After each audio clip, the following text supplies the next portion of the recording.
They were told the Americans would strip them naked, throw them into pits, and leave them to die. But when 243 Japanese women stepped off the transport ship at Subic Bay, Philippines in August 1945, what greeted them was not execution squads or torture chambers. Instead, they saw American soldiers standing in formation, clipboards in hand, preparing to count. 1, 2, 3. The women froze in their lines, faces carefully blank, trained by years of discipline to show nothing. But the woman in position 127 felt her heart hammering so hard she was certain everyone could hear it, because hidden beneath her loose cotton uniform, beneath the carefully draped fabric, beneath weeks of strategic positioning, was a secret that could get her killed. She was 7 months pregnant, and the Americans were counting. If this story moves you, please hit that like button and subscribe.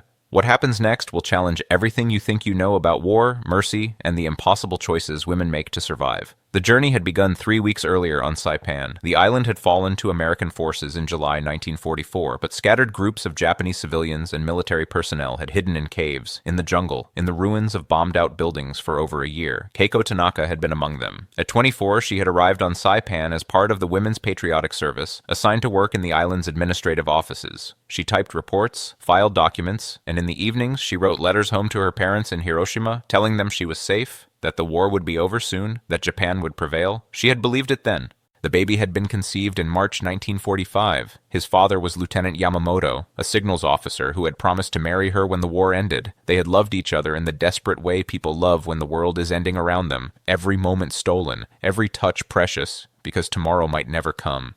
He had died in the cave where they had hidden together, shot by American forces during the final sweep of the island. Keiko had watched him bleed out on the cave floor, his hand gripping hers, his breath coming in wet gasps. His last words had been a whisper, "Protect our child." Then he was gone, and Keiko was alone and pregnant and surrounded by enemies. Now, 3 months later, she stood on the deck of an American transport ship, one of 243 Japanese women being relocated to a processing camp. The women had been told nothing except to board the ship. No explanations, no assurances, just orders delivered in broken Japanese by American soldiers who looked at them with expressions Keiko couldn't quite identify. Was it pity, contempt, or something else entirely? The Pacific Ocean stretched endlessly in all directions, blue and vast and indifferent. Keiko placed a hand on her stomach, feeling the baby move. A small flutter, like wings beating against the inside of her skin.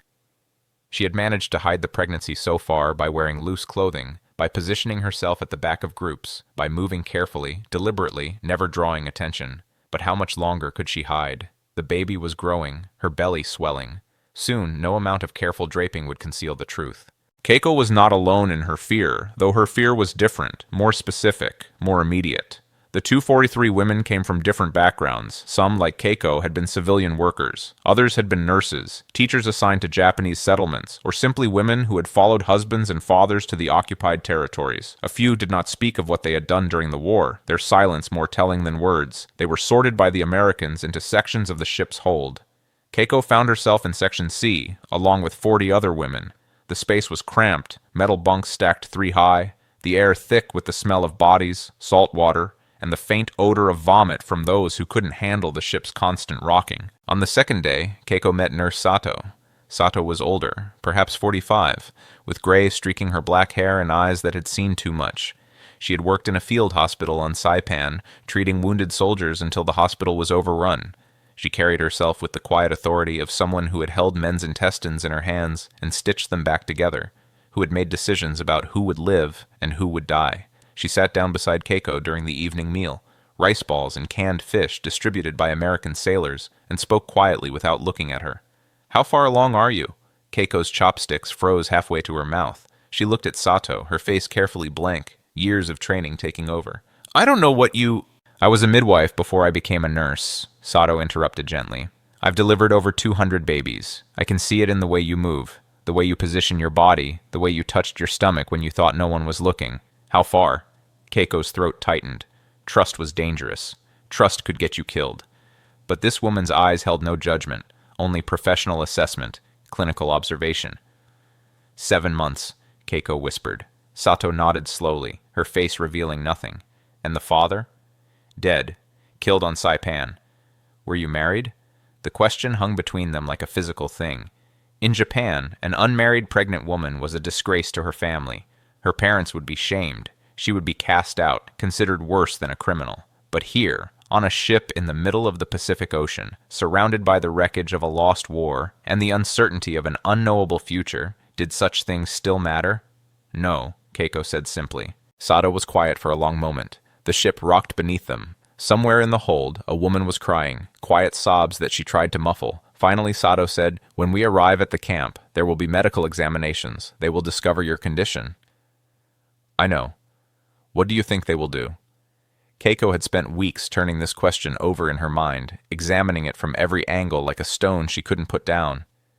The propaganda during the war had been clear, had been constant, had been seared into her consciousness through films and posters and whispered warnings. Americans were brutal. They raped women. They killed children. They had no honor, no mercy, no humanity. They have no concept of dignity, the propaganda officers had said. They see Japanese women as subhuman. They will use you and discard you like garbage. But the soldiers on this ship had not harmed them. They had provided food, water, blankets. They had separated the women from the men and posted guards to ensure no one was assaulted. Still, a pregnant, unmarried Japanese woman? What would the Americans see? A victim to be pitied? A problem to be solved? Or something worse? Something the propaganda films had hinted at but never shown directly? "I don't know," Keiko admitted. "But I know I cannot let them separate me from my child." Sato reached over and placed a weathered hand on Keiko's. The touch was warm, solid, real. "Then we will have to be very careful." The camp appeared on the horizon on August 12, 1945. It sprawled across what had once been a coconut plantation in the Philippines, requisitioned by American forces as a processing center for Japanese prisoners. Rows of long wooden buildings stretched in geometric precision, surrounded by double fences of barbed wire that glinted in the tropical sun like broken glass. Guard towers punctuated the perimeter, dark shapes visible inside holding rifles. The ship docked at a makeshift pier that creaked and groaned under their feet. American soldiers stood waiting, M1 carbines slung over their shoulders, their faces young and sunburned and utterly foreign. An officer with a megaphone shouted instructions in English, which were translated by a Nisei interpreter, a Japanese-American soldier whose perfect Japanese somehow made the orders feel more invasive, more violating. "All women will disembark in single file. You will form lines of 20. You will stand at attention for counting. You will then proceed to the medical processing building. Any attempt to deviate from instructions will be met with disciplinary action." The gangplank creaked under their feet as they descended. Keiko walked carefully, one hand on the rope railing, the other subtly supporting her lower back. The weight of the baby had shifted in recent days, pressing down, changing her center of gravity, making her walk differently. She forced herself to move normally, to blend in, to be invisible. The heat hit her like a wall when she reached the ground. Philippine heat, different from Saipan's heat, wetter, heavier, pressing down on her shoulders like a physical weight. Sweat immediately beaded on her forehead, on her upper lip. "Form lines!" the interpreter shouted. 20 per line! Move!" The women shuffled into position, their movements uncertain, hesitant. Keiko found herself in line 7, position number 127 overall. She memorized the number, claimed it, let it become her identity. Sato was 3 women behind her in line 8. Their eyes met briefly. They had agreed on the ship. Act normally, attract no attention, blend into the mass of bodies and faces, and fear. The American soldiers began to count. They walked down each line methodically, clipboards in hand, marking tallies with pencils, their faces showing nothing. 1 soldier per line. When the soldier reached Keiko's line, she felt her breath catch in her throat, felt the baby shift inside her as if sensing her fear. He was young, maybe 22, with red hair and freckles that reminded her incongruously of a boy she'd known in elementary school in Hiroshima. His eyes swept over each woman briefly, not with interest or cruelty, just verification, recording their existence, confirming they were still alive. 1, 2, 3, 4.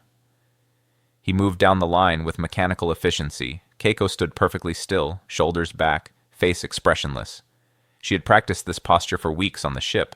Standing tall actually helped hide the pregnancy. It distributed the weight differently, made the curve less obvious under the loose cotton uniform. The soldier paused at position 124. The woman there was trembling, her hands shaking visibly at her sides. He frowned, made a note on his clipboard, then continued. 125, 126, 127. His eyes passed over Keiko. Half a second, no more. A glance, a verification. She existed. She was alive. She was counted. He made a tick mark on his clipboard. 128. He moved on. Keiko released her breath slowly, carefully, so no one would notice the relief flooding through her body. Her legs felt weak, unsteady. The baby shifted inside her, a rolling motion that made her want to gasp, but she held it in, held everything in, kept her face blank and her body still. Behind her, she heard Sato's barely audible whisper. Good. The counting continued. When all 243 women had been tallied, the officer with the megaphone consulted with the soldiers, verified the numbers against his roster, then nodded with satisfaction. Proceed to medical processing, the interpreter called, and Keiko felt her stomach drop, felt the fear return like ice water in her veins. This was it, the medical examination, the moment when hiding would become impossible. As they began to march across the muddy field toward the long wooden building at the center of camp, Sato moved closer, falling into step beside her, their shoulders nearly touching. Listen to me carefully, Sato whispered, her lips barely moving. When we get inside, stay near me. Do exactly as I tell you. We may have one chance to control how this happens. What if? No what ifs, only action. Trust me. Keiko nodded. What choice did she have? The medical building smelled of disinfectant and something else, a clean, almost sweet smell that Keiko couldn't identify.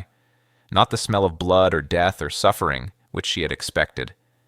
Inside, the space was divided into stations, each one manned by American medical personnel in crisp uniforms.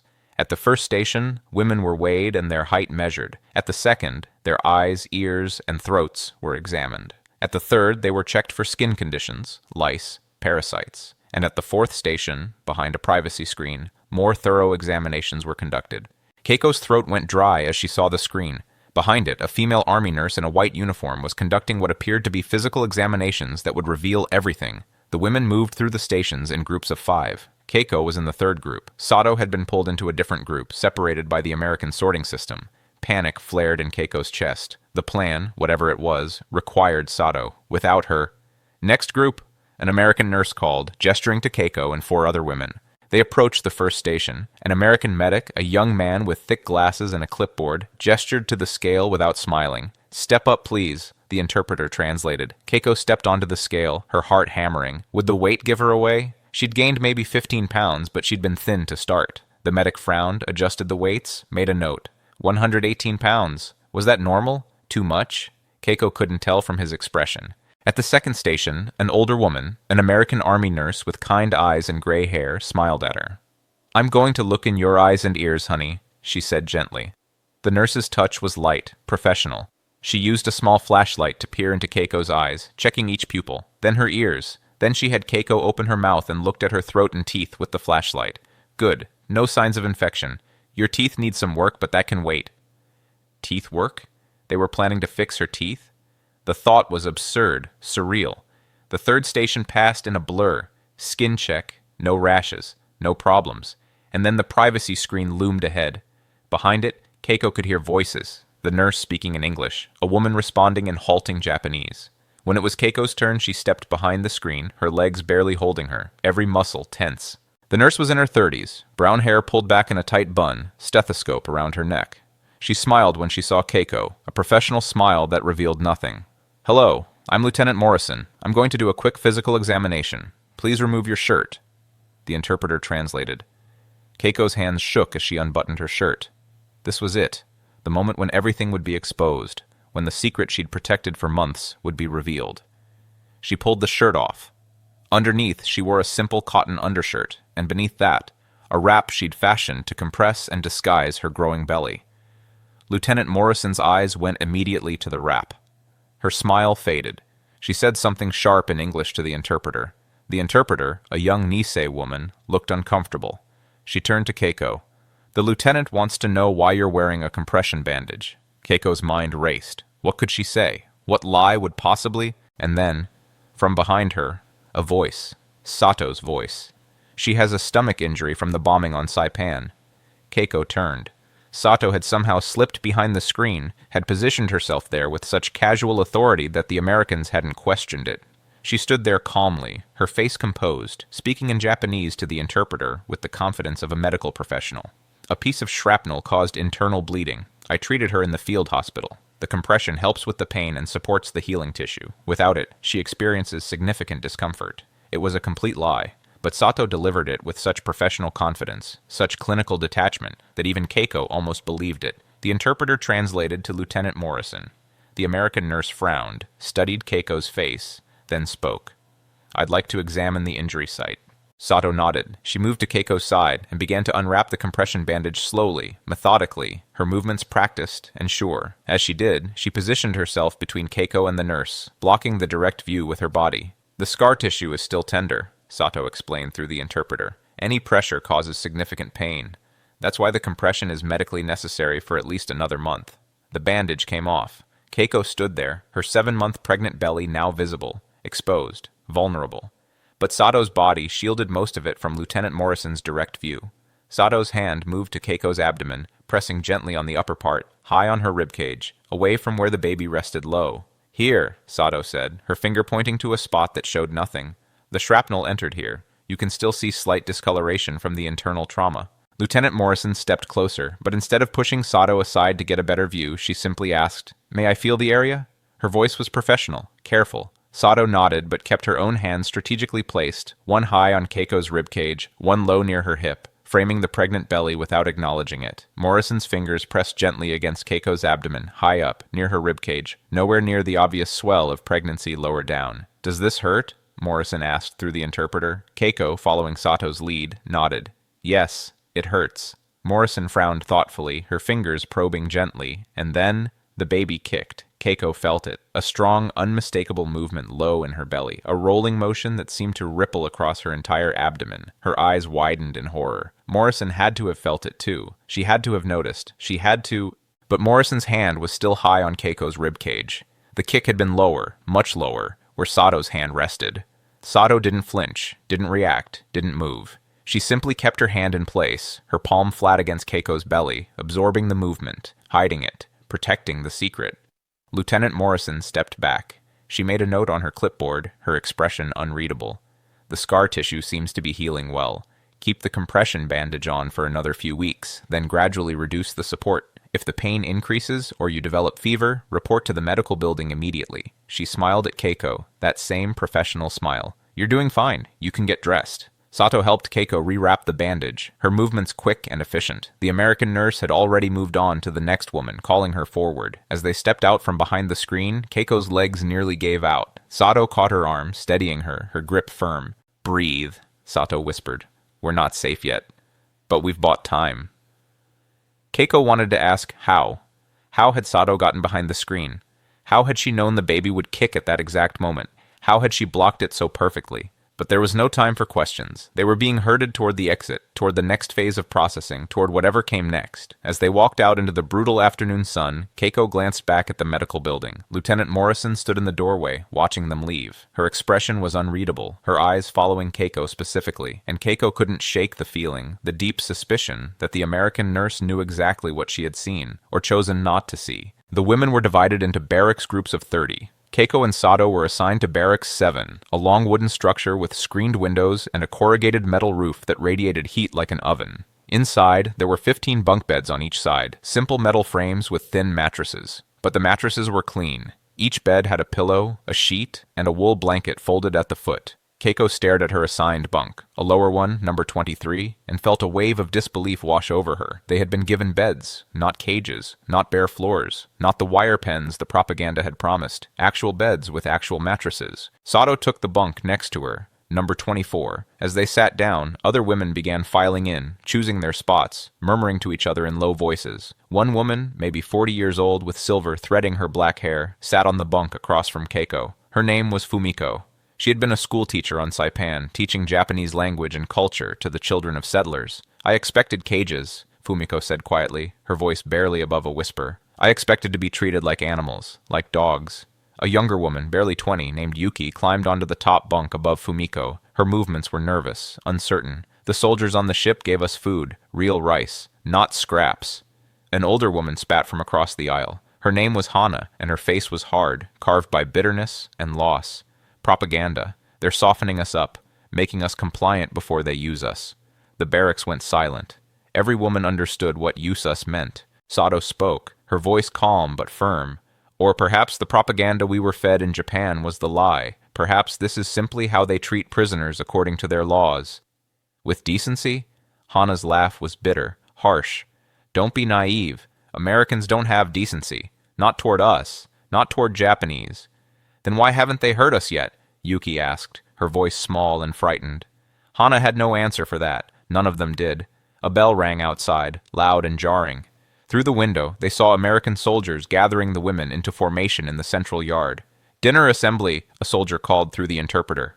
The women filed out, still uncertain, still afraid, still waiting for the brutality to begin. They formed lines in the central yard, that same system of counting, always verifying their existence. Then they were marched to a large mess hall that smelled of food, real food, cooked food. Inside, the smell hit them first. Meat, vegetables, something rich and savory that made Keiko's stomach clench with hunger she hadn't allowed herself to feel. The mess hall was lined with long tables and benches. American soldiers stood behind a serving line, ladling food onto metal trays with practiced efficiency. Keiko took a tray and moved through the line, her hands shaking slightly. Rice, white rice, fluffy and steaming. More rice than she'd seen in months. Some kind of meat stew, thick with chunks of beef and vegetables, potatoes and carrots. Bread, fresh bread, white and soft. A small dish of canned peaches that gleamed like jewels. She sat at a table with Sato, Fumiko, and Yuki. They all stared at the food in silence. "This is more than we had even before the war ended," Fumiko whispered. "In the last year on Saipan, we lived on sweet potato and whatever we could forage in the jungle. Sometimes nothing." Yuki picked up her spoon, then set it down, her hand trembling. "What if it's poisoned?" Sato took a bite of the stew, chewed slowly, swallowed. She waited a moment, as if testing her own body's reaction. "It's not poisoned, it's just food." The women began to eat, slowly at first, tentative, then faster as hunger overtook caution and fear. Keiko ate mechanically, her mind spinning even as her body responded to the nourishment. The baby needed this. She'd been malnourished for months, living on scraps and stolen food in the caves of Saipan. This food, this abundance, was necessary for the child growing inside her, but it felt like betrayal. How could the enemy be feeding her better than her own nation had in the final year of the war? How could the Americans, who had bombed her cities and killed her people, be showing her more mercy than the government she had served? Across the mess hall, she saw American soldiers eating at their own tables. The same food, the same portions. They weren't being given scraps or leftovers. They were being fed the same rations as the soldiers who guarded them. Keiko didn't know what to do with that information. It didn't fit. It contradicted everything. And the contradiction was unbearable. The next morning, after breakfast, more food, scrambled eggs and toast and coffee that actually tasted like coffee, the women were assembled in the yard. An American officer, Captain Williams, addressed them through the interpreter, his voice flat and businesslike. "You will be assigned work details. This is not punishment. This is productivity. You will be paid in camp script for your labor. The work is voluntary, but those who work will have access to additional privileges." Paid. They would be paid to work. Keiko glanced at Sato. The older woman's expression was carefully neutral, but Keiko could see the calculations happening behind her eyes, the strategic thinking that had kept them both alive this long. The assignments were posted on a board outside the administration building. Keiko and Sato were both assigned to the camp laundry. Heavy work, hot work, but work that could be done without excessive physical strain. Keiko suspected Sato had somehow arranged this, had spoken to someone, had made it happen. The laundry was a large, open-sided building with industrial washing machines, loud steaming monsters that churned through endless loads of uniforms, sheets, and towels. The work was exhausting in the heat, but it had rhythm. Load the machine, add soap, wait for the cycle, transfer to the dryer, fold, stack, repeat. Keiko worked slowly, careful not to strain herself, careful to hide the way her back ached, the way the baby's weight made standing for long periods difficult. The other women in the laundry were kind. They took turns working the hardest stations. They made sure everyone got water breaks. They helped each other manage the massive piles of clean linens. On the third day, one of the American supervisors, a whack corporal named Davis, approached Keiko. She was a stocky woman with short brown hair and a no-nonsense manner. "You feeling okay?" she asked through the interpreter. Keiko nodded, startled by the question, by the fact that this American had noticed her at all. Davis studied her, her eyes narrowing slightly. "You look pale. Maybe you should sit down for a few minutes. Heat like this can really get to you." She gestured to a bench in the shade outside the building. Keiko hesitated, then sat. The relief was immediate. Overwhelming. Her feet throbbed. Her back screamed. Davis handed her a canteen of cold water. "Drink. You gotta stay hydrated in this heat or you'll collapse." Keiko drank, the cold water shocking and wonderful against her throat. Davis sat down beside her. She pulled out a pack of cigarettes, lit one, and offered the pack to Keiko. Keiko shook her head. Davis shrugged and smoked in silence for a moment. Then she said, through the interpreter, "You got family back in Japan?" The question was casual, conversational, but it felt like a test, like everything felt like a test. "My parents," Keiko said carefully, "in Hiroshima." Davis nodded, taking a long drag. "You'll be able to write to them soon. We're setting up a mail system. Letters will be censored, but you can let them know you're alive, that you're okay. Alive. Okay. The words felt strange in Keiko's mouth, like foreign objects she didn't know how to swallow. Was she alive? Was she okay? Or was this some kind of limbo between life and death, between past and future? Why are you doing this? Keiko asked suddenly, the words escaping before she could stop them. Davis raised an eyebrow. Doing what? Treating us like people. Davis was quiet for a long moment. She took another drag of her cigarette, exhaled slowly, watched the smoke dissipate in the humid air. Then she said, "You are people. War's over.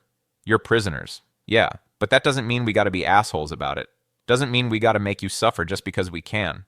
The interpreter fumbled with the translation of assholes, settling on something more polite. But the meaning came through clearly. Davis stood up, ground out her cigarette under her boot. "Take another 5 minutes, then get back to work. And seriously, drink more water. I don't want you passing out on my watch." She walked away, leaving Keiko sitting on the bench, holding the canteen, trying to reconcile this casual kindness with everything she'd been taught to believe about the enemy, about Americans, about what happened to Japanese prisoners in American hands. That night, in the barracks, Keiko whispered to Sato in the darkness, "I don't understand them." Sato was quiet for a long time. Around them, other women breathed softly in sleep or pretended to sleep. Finally, Sato said, "Maybe that's the point. Maybe we were never supposed to understand, just to fear. But why?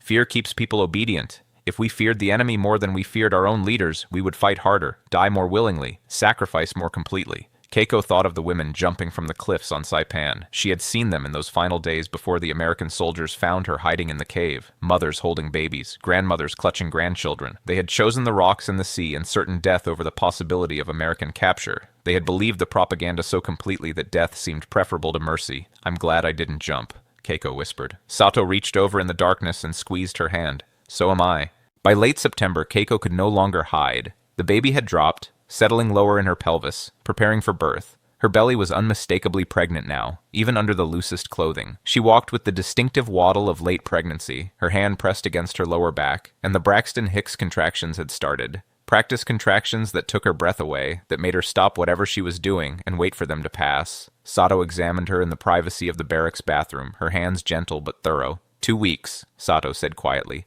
Maybe 3. The baby will come soon. Keiko felt panic rising in her chest like floodwater. What do? We tell them. No. Keiko gripped Sato's arm hard enough to hurt. They'll take the baby. They'll separate us. They'll... Listen to me. Sato's voice was firm, the voice of a nurse who had made life and death decisions. You cannot give birth in secret. You need medical care. The baby needs medical care. If something goes wrong during delivery, and things can always go wrong, you could both die. I've seen it happen. I've held women while they bled to death because they didn't get proper care. Keiko knew Sato was right. She knew it intellectually, but the fear was overwhelming, suffocating. What if they take the baby away? Sato was quiet for a moment, her face grave. Then we fight. But we cannot fight if you're dead. That afternoon, Sato went to Lieutenant Morrison, the nurse who had examined Keiko weeks earlier. Keiko waited in the barracks, her heart hammering, her hands shaking. What was Sato telling her? What would happen now? Would soldiers come to take her away? Would they force her to give up the baby? An hour later, Sato returned with Lieutenant Morrison. The American nurse's face was serious, but not angry. She sat down on the bunk across from Keiko and spoke through the interpreter, her voice professional, but not unkind. Sato tells me you're pregnant, about 8 months along? Keiko nodded, unable to speak, her throat tight with fear. Why didn't you tell us during the initial examination? Keiko looked at Sato, then back at Morrison. The truth seemed like the only option left. I was afraid. Of what? That you would take the baby, or hurt me, or... She couldn't finish. The propaganda images were too vivid, too terrible to put into words. Morrison's expression softened in a way Keiko hadn't expected. We're not going to hurt you, and we're not going to take your baby, but you need prenatal care immediately, and you need to be monitored closely. When's the last time you saw a doctor? On Saipan, in March. Morrison's eyes widened with what looked like genuine alarm. March? You haven't had any prenatal care in 6 months? Keiko shook her head, feeling ashamed somehow, though she didn't know why. Morrison stood up decisively. Come with me, right now. We're going to do a full examination and make sure you and the baby are healthy.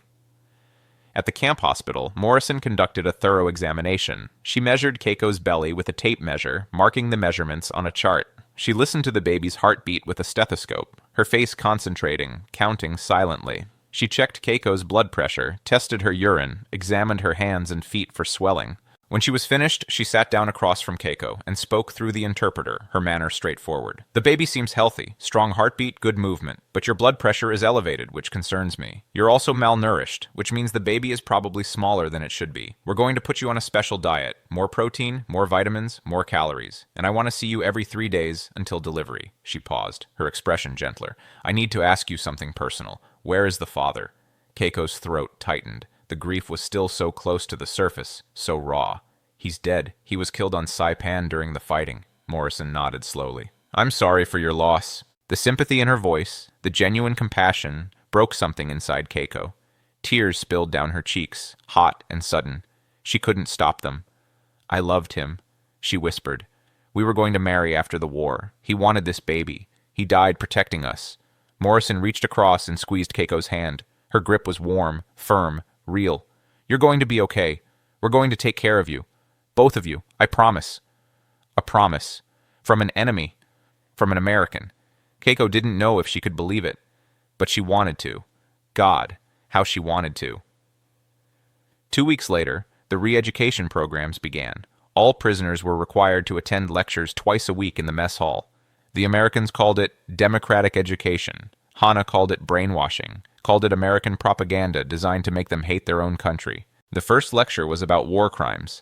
An American officer, Major Stevens, stood at the front with a projector. His face was grim. "What you're about to see are photographs taken by Allied forces during the liberation of occupied territories. Some of these images are extremely disturbing, but they are necessary. You deserve to know the truth about the war your government waged in your name." The lights dimmed. The projector clicked on.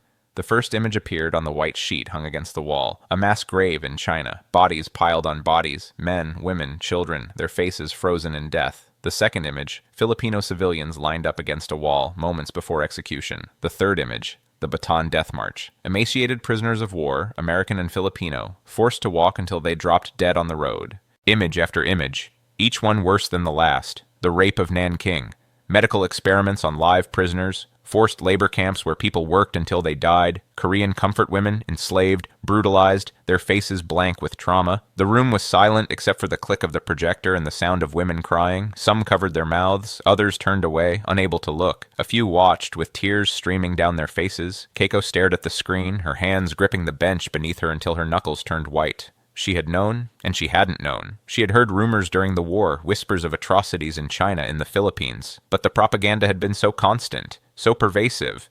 Japan was noble. Japan was liberating Asia from Western colonialism. Japanese soldiers were honorable warriors. These photographs proved otherwise. These photographs showed the truth that had been hidden from them, the truth that their government had systematically concealed. When the lights came back on, Major Stevens spoke again, his voice heavy. "I'm not showing you this to make you feel guilty for things you didn't do. Most of you were civilians. You believed what you were told because that's what people do in wartime. But now you have a choice. You can accept the truth and move forward, or you can cling to comfortable lies and remain trapped in the past." After the lecture, the women filed out in silence. No one spoke. What was there to say?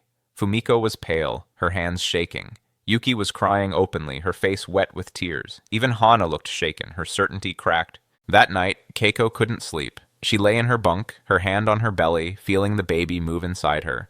What world was she bringing this child into? A world where humans did these things to each other? A world where nations lied to their own people to keep them obedient and willing to die? She thought of Yamamoto. He had been a signals officer. He had passed along orders, transmitted communications, facilitated the military operations. Had any of those orders led to the atrocities in the photographs? Had he known what was being done in the name of the Emperor, in the name of Japan's divine mission?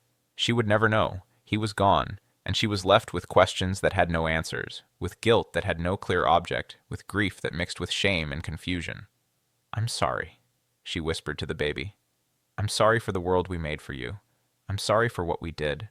I'm sorry for what I didn't know, for what I didn't ask, for what I didn't question." The baby kicked, a strong movement against her ribs, as if in response, and Keiko made a decision in that moment, lying in the darkness of the barracks, surrounded by other women wrestling with their own guilt and grief. She would not teach this child the lies she had been taught. She would not raise this child to follow blindly, to never question, to accept whatever the government said as truth. She would teach the truth, even when it hurt.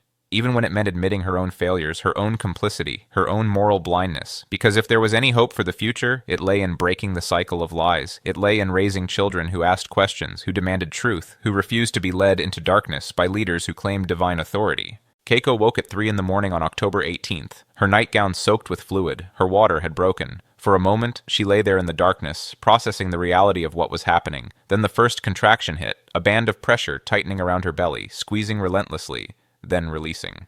The pain was different from the practice contractions. Deeper, more insistent, more real. "Sato," she whispered into the darkness.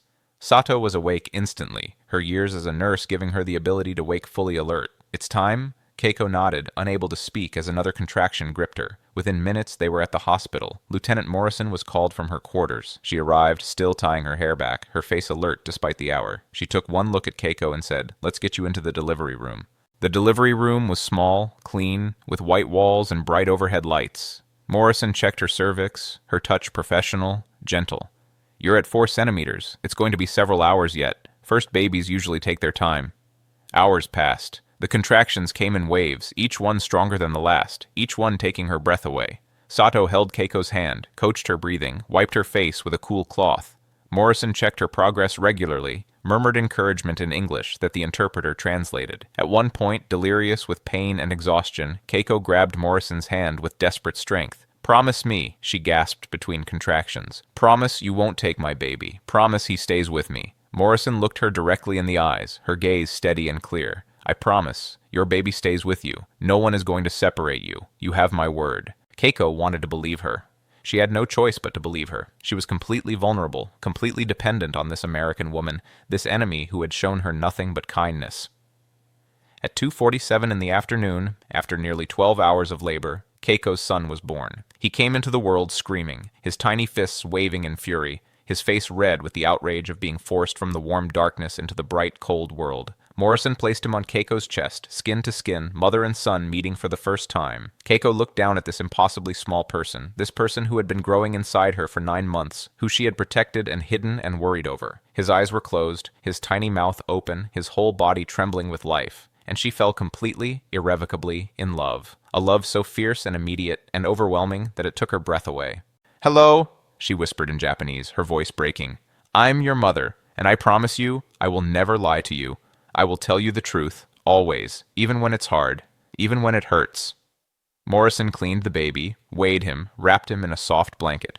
6 pounds, 2 ounces, she said with a smile. Small but healthy, strong lungs. Keiko named him Hiroshi, after his father's middle name, after the man who had died protecting them both. The Americans kept their promise. Keiko was given a private room in the hospital for recovery. Hiroshi stayed with her every moment. The nurses taught her how to breastfeed, how to change his diapers, how to swaddle him so he felt secure and safe. They brought her extra food, told her she needed to eat to produce milk, to keep her strength up. On the 3rd day, Morrison brought a gift, a small wooden cradle that one of the camp carpenters had made. The wood was smooth, carefully sanded, with rockers so it would sway gently when touched. "For Hiroshi," Morrison said simply, placing it beside Keiko's bed. Keiko stared at the cradle, tears filling her eyes. Someone had taken time to make this. An American soldier, an enemy, had spent hours crafting this cradle for her baby. "Why?" Keiko asked, her voice barely above a whisper. "Why are you being so kind to us?" Morrison sat down in the chair beside the bed. "Because he's a baby, and babies deserve kindness, no matter where they're born or who their parents are." She paused, her eyes distant. "I have a son, too. He's 6 now, back in Oregon with my husband. I haven't seen him in over 2 years. Every time I see Hiroshi, I think of my boy. And I hope someone would be kind to him if our positions were reversed." Her voice cracked slightly, revealing the depth of her own longing, her own pain. Keiko understood then. This wasn't about nations or ideologies. This was about mothers, about the universal truth that transcended war and politics and propaganda. Children are precious. Children deserve protection. "Thank you," Keiko whispered, reaching out to touch Morrison's hand. "Thank you for keeping your promise." Morrison squeezed her hand. "You're welcome." A week later, Keiko returned to the barracks with Hiroshi. The women gathered around to see him, their faces softening, their eyes filling with tears. Even Hana, released from the psychiatric ward and slowly rebuilding herself, came to see the baby. She looked at Hiroshi for a long time without speaking, then said quietly, "Maybe there is hope after all. Maybe the future can be different." Fumiko held Hiroshi and wept openly. "I lost my daughter in the bombing of Tokyo. She was only 7 years old. I thought I would never hold a child again. She handed him back to Keiko with trembling hands. Take care of him. Teach him to be better than we were. Teach him to question, to think, to never blindly follow. Keiko held her son close, feeling his warmth, his aliveness, his possibility. I will. I promise I will. In December 1945, the repatriation ships began arriving. The war had been over for 4 months, but home was a shattered nation, cities in ruins, food scarce, winter approaching with cruel indifference. The camp administration gave the women a choice: return to Japan now or wait until spring. Keiko faced an impossible decision. Her parents were alive near the ruins of Hiroshima, but barely surviving in a refugee camp. Her mother's letters spoke of starvation, of cold, of desperation, but Hiroshi was only 2 months old, tiny and vulnerable. The journey would be brutal, the winter in Japan potentially deadly. Sato counseled her. If you go now, you might not survive the winter. The baby certainly might not. I've seen what happens to infants in famine conditions. But my parents need me, Keiko said, her voice breaking with guilt. They will want you to survive. They will want their grandson to survive, even if it means staying here a little longer. Keiko wrote to her parents, telling them everything. About Hiroshi, about his father, about her decision to wait until spring. The reply came 6 weeks later. We understand. Protect our grandson. We will wait for you. Keiko stayed through Christmas, through New Year's, when Hiroshi smiled for the first time, through February's cold rain. In March 1946, when the weather warmed, Keiko boarded the repatriation ship with Hiroshi in her arms.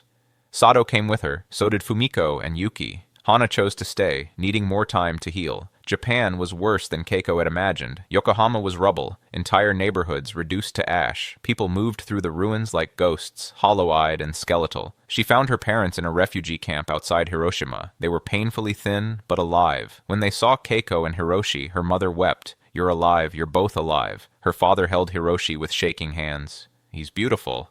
They asked about her time as a prisoner. Keiko told them the truth. They fed us, gave us medical care, treated us with dignity. They kept their promise to let me keep my baby. Her mother looked confused. But we were told Americans were barbaric. We were lied to, Keiko said simply, about many things. Her father, holding Hiroshi, said quietly, The Emperor lied to us too, about everything. He looked at his grandson. Promise me this child will live in a world with fewer lies. Keiko kissed her son's forehead. I promise. Life in post-war Japan was brutally hard. Food was scarce. Work was difficult to find, but Keiko had perspective. She had seen abundance, had experienced kindness from those she was taught to hate, and she had Hiroshi, her reason to survive, her reason to hope. Years passed. Decades. Keiko raised Hiroshi in post-war Tokyo, working as a translator. She never remarried. Her heart had died with Yamamoto on Saipan. She told Hiroshi everything as he grew, about his father, about Saipan, about the camp, about Nurse Sato's deception, about Lieutenant Morrison's promise, about the Americans who showed mercy when they could have shown cruelty. Hiroshi grew up knowing the truth, all of it, that the world was not simple, that enemies could be kind, that propaganda was dangerous, that his own nation had committed terrible atrocities. He became a teacher. He taught history, real history. He taught his students to question everything, to think critically, to never accept easy answers. And when he had children of his own, he told them his mother's story, the story of how she stood in line as Americans counted, terrified they would discover her secret, the story of how Nurse Sato blocked the view during the medical exam, the story of how Lieutenant Morrison kept her promise, the story of how kindness, small and imperfect and profoundly human, had changed everything. Don't tell them she's pregnant, Sato had whispered that day in the medical building, but eventually someone had to be told, and the telling had changed everything. This story challenges everything we think we know about war, about enemies, about how the defeated are treated by the victorious. Mercy is complicated. Mercy forces us to see humanity in those we've been taught to despise. And once you see that humanity, you can never unsee it. Keiko's story is not about redemption or forgiveness. It's about the unbearable complexity of being human in wartime, of carrying guilt and gratitude simultaneously. She was complicit in a system that committed atrocities, but she was also a young woman who loved a man, who carried his child through impossible circumstances, who chose life when death seemed easier. The Americans who treated her with kindness weren't saints. They had bombed her cities, killed hundreds of thousands with 2 atomic bombs. But they were also people who made a cradle for an enemy's baby, who kept a promise when breaking it would have been easy, who chose mercy when vengeance would have been justified. Keiko spent the rest of her life carrying that burden, that gift, the burden of having been shown kindness by those she was taught to hate, the gift of understanding that humanity persists even in the darkest times, and she passed that burden, that gift, to her son, and he passed it to his children. A legacy not of hatred, but of complicated, difficult, uncomfortable truth. If this story moved you, please hit the like button and subscribe. These stories matter more than we know. These truths need to be told, especially when they challenge us, especially when they complicate our understanding of history. Because the world needs fewer lies and more truth, even when the truth is hard. Especially when the truth is hard, and sometimes the hardest truth of all is that our enemies are human too.